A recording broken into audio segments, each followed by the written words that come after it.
Good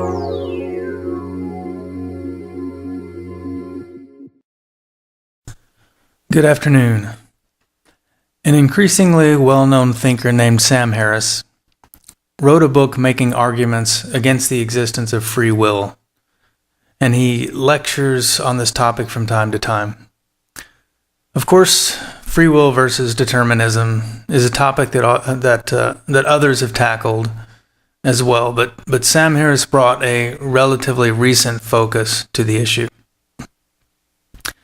The basic idea he's communicating is that we don't have free will, and that the self is an illusion. Before someone can debunk the concept of free will, I guess first one must define what it is they're attempting to debunk. I don't recall specifically if Harris did that, but we'll take a typical dictionary definition as something to work with for the purposes of this video. Free will, according to any definition you can pull down off of Google, says the power of acting without the constraint of necessity or fate, the ability to act at one's own discretion. Some synonyms are self-determination, freedom of choice, autonomy, liberty, or independence. There are lots of interesting words in that definition that we'll get around to unpacking, but let's talk a bit about some of the arguments Harris uses to make his point. In one talk, he requests that the audience think of a movie and notes that people don't actually have a choice about which movie first comes to mind. It's just something that's presented to the consciousness from some involuntary process in the brain.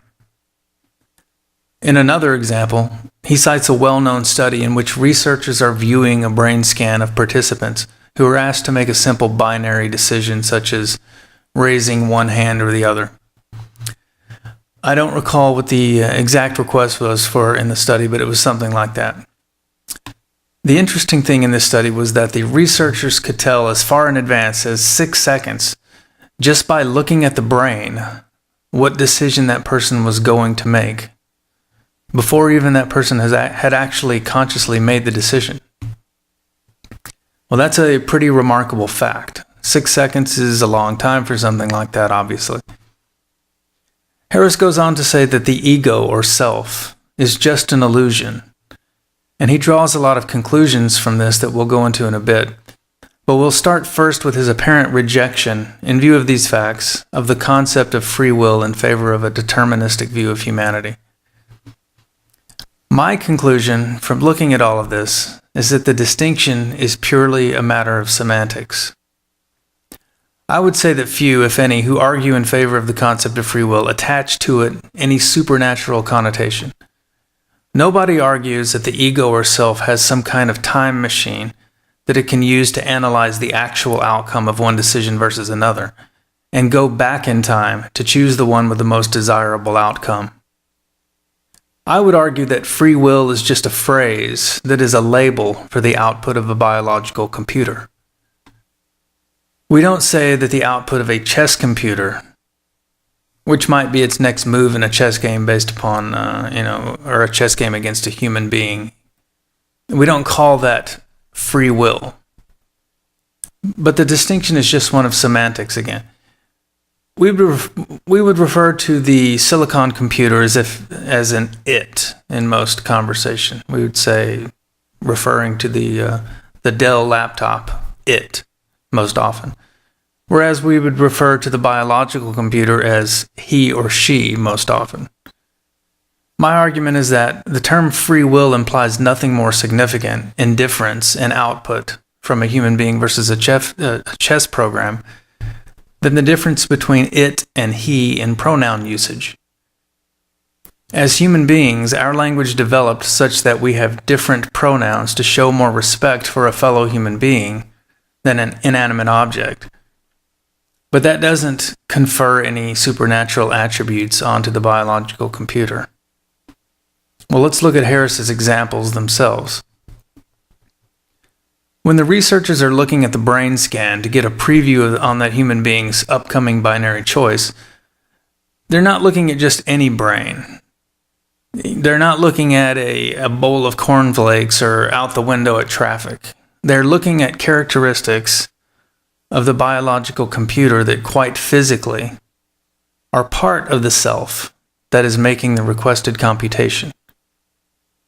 When he suggests that a person doesn't consciously make a decision about a movie that comes to mind, but just waits for output from the subconscious processing, he isn't arguing that the decision is being made by a soul or a collective consciousness or a God, or that it's coming from somewhere outside the physical being that is the individual making the decision.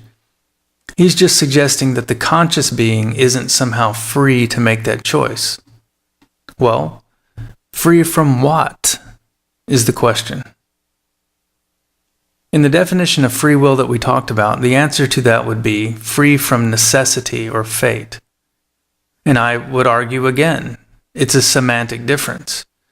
The individual may not be free from its own programming, state, and nature in the outcome of its computations, but it is free from necessity or fate in those decisions as they may be influenced or mandated by conditions outside the physical machine that could be labeled as the self. What makes a decision free will is not that the individual biological computer somehow has the ability to erase the consequences of the decision once it has been made and select a different course. What makes the decision free will is that other human beings must live or die with the outcome of those decisions right along with the decision maker in a sense, and that other human beings can't be certain of what those decisions will be without analyzing the physical apparatus unique to that decision maker. Even in the brain scan example, the researchers may know seconds before the conscious portion of the biological computer what the decision will be, but they're not the ones who are making that decision, and they don't know what it's going to be before they see it, and they're not looking outside that individual in order to obtain that insight. If you are a person who rejects free will, it seems to me that there are countless other concomitant words and phrases that must also be rejected in order to hold that position convincingly. For example, Sam Harris would say he wrote a book about free will. By his own deductions, however, it would seem to me that that language would not be appropriate. Did he write it? Or were those words and phrases presented to him by his subconscious involuntary programming, such that a more accurate phrase would be, he received the book on free will? We merely use the phrase, he wrote the book, to distinguish another concomitant word to free will, to distinguish the output of one biological computer versus another. If someone rejects free will, wouldn't the concepts of accepting and rejecting have to be modified such that such persons would have to describe themselves as not having been programmed to believe in the concept of free will? Obviously, rejecting the terminology that belongs in the same family as the phrase free will, or the word free will, would be a ridiculous and impractical enterprise. Whether the conscious being really had a choice about what his brain would do in a given set of circumstances may be material in shaping attitudes that we have about people who make bad decisions, as we're about to get into. But the question of whether the person is actually making decisions or not is just a question of geography, really. Every human being is a fork in the road for millions of options from the point of view of individuals who are not that person. The options are real. The selection of those options happens within the geography of the person in question, so that person made the decision, just as surely as saying that a computer chess program just moved a pawn ahead one square or something like that. So as far as any value I can attach to what Harris is getting at, he's really just minimizing the difference that one can attribute to a biological computer versus the other kind. To that, I merely say, so what? What's the practicality of that conclusion? I don't disagree with his point, I just see it as a distinction with very little difference. There are some conclusions he draws about this that I do agree with and value his points on, however. One of these has to do with how other human beings view people who commit heinous crimes. Obviously, if someone rapes a child or murders someone you love, there is, of course, a great repulsion toward that person. Feelings of hatred and the desire for bloody revenge often, and all these types of emotions are generated in people who are left in the aftermath of such crimes. Harris would simply point out that the perpetrators of these acts did not have free will, and therefore these emotions are wasted or inappropriate toward them. He would say that we should consider ourselves lucky to not be in the shoes of a person who has the mind that produces those realities. I don't have any problem with that conclusion at all, and I think that most reasonable people operate in that sphere in a sense anyway. That's why reasonable people, capitalists and libertarians, don't tend to focus on incarceration as punishment. There may be an aspect of it in there somewhere, but it's not what we're thinking about when we think someone needs to be locked up. We're not thinking we need to put Ted Bundy in a cage because we want him to be unhappy. It's because we're thinking of the victims. We're trying to prevent the unhappiness of the next family who's lost a daughter to a dangerous animal. What's going on in the head of the psychopath isn't where our minds are until he's 100% in our control at least, and unable to harm another person. Harris provided examples that show the other side of humanity, which are those who do focus on the punishment of the perpetrator with glee in some instances. He mentioned episodes in which apparently even large animals that kill people were subject to public torture and execution after trials, or something like that. I don't recall the exact example, but he provided some examples of the populace or even government in some instances taking an extremely irrational view toward the punishment of the perpetrator of crimes that involved the death of human beings, or maybe even less severe crimes than that. Well, I think that's an interesting contrast. But I think that reason and the spirit of the Constitution are not vindictive toward those who commit crimes by nature. In addition to that, certainly many religious traditions such as Christianity teach their followers to dissipate their hatred toward the sinner, if you want to use that terminology. One of the stereotype sayings they have is, hate the sin, not the sinner. Obviously, this is very difficult with certain crimes, and a lot of that hate for the sin can build up and spill into your view of that sinner. But the goal of letting go of those feelings is hardly a foreign concept in the United States. It's really part of the fabric. So I'm not sure that society is as far behind on Harris's fair analysis on the futility of blame as it relates to free will, as maybe he implies. But I do think there's something very interesting that comes out of that line of thinking that we're overlooking.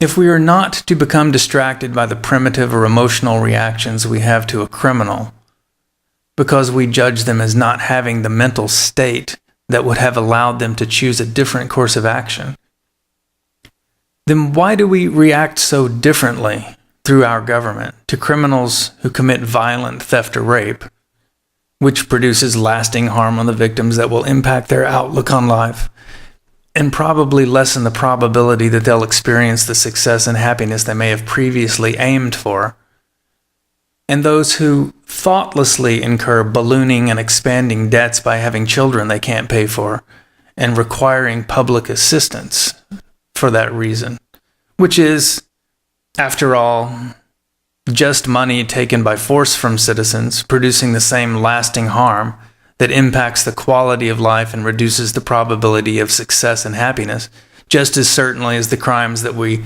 forcibly incarcerate people for. In one case, we forcibly and violently, if necessary, capture and jail the offenders to protect society. In the other case, we rob innocent citizens on their behalf and encourage them to keep up their bad works with that money. The only reason to see these two groups differently is if we're doing what Harris says we should not do, which is blame the perpetrators on an emotional level for their crimes. If they know not what they do, which I think is fair and deterministically pragmatic, meaning if someone fucks up, we can't go back in time and give them the kind of mind that won't make that computation in the first place, then there's no reason to regard theft by rampant irresponsibility with any different emotional framework than theft by gunpoint. After all, there's a gun involved in both transactions. It's just that the single mothers are too lazy to point that gun themselves. The harm is the same, which is less money and optimism towards society in the future, which means reduced security and happiness for the true victims, which are the people who live within their means and work hard and just try to live a life that doesn't impact other people at the very least. Make no mistake, both of these groups of criminals, the violent ones who rob you with a weapon, and those people who just go about consuming goods and services with EBT cards for ever-expanding families on the backs of people they don't care about any more than violent criminals, are just as dangerous. One could conclude that the single mothers and absent fathers are even more dangerous when you consider that the citizen has the option, in many cases, of just putting a bullet between the eyes of the violent attacker. But he has no defense other than government charged in the Constitution with defending the security of our liberty. And these criminals, the single mothers and absent fathers, are so perverse as to have turned our very protectors into accomplices in their crimes. Passing stolen goods to single mothers and perpetual welfare recipients isn't the compassion that government should be focusing on. Their duty is to focus on having compassion for the victims of dangerous and irresponsible people. These people should be stopped with force from harming fellow citizens with the exact same resolve and for the same set of reasons as law enforcement would any other criminal that is violent, such as a child rapist or serial killer. Some criminals will never deserve another chance. But people who are irresponsible in the failure to make sure they can support a family before having one may learn to right that ship as a consequence of the hard reality of realizing that society is not going to tolerate the irresponsibility of mothers and fathers of any child that requires public assistance due to their just naked negligence. One thing's for sure. If they don't face serious consequences for that behavior, they will never learn. And that's not acceptable in a society that demands reason over emotion in its policies. In conclusion, I generally agree with Sam Harris on his views on free will, but I don't think it's a great revelation. It doesn't change the fact that individuals make decisions, and it doesn't necessarily purport to elevate the concept of free will to some supernatural position. It's really just a word, like 100 others, that reference the output of a biological computer with a certain degree of professional courtesy that we don't regard or that we don't project onto inanimate objects. It's also important to note that there is no reason to apply undue emotion to the output of such biological computers, and instead we should try to deal with the reality of that output in a way that protects the future security and happiness of the non-criminal members of that community at the expense of the freedom of those who would harm that security. And we need to do that with dispassion and commensurate force, whether they be the most vile rapist or the most seemingly docile serial pregnant welfare drain. It's not the feelings of the criminal that are at issue. It's the potential harm to those who aren't committing crimes that is of importance. Let's think about that, realize it, improve society with that knowledge dispassionately, and move forward. Thanks for listening.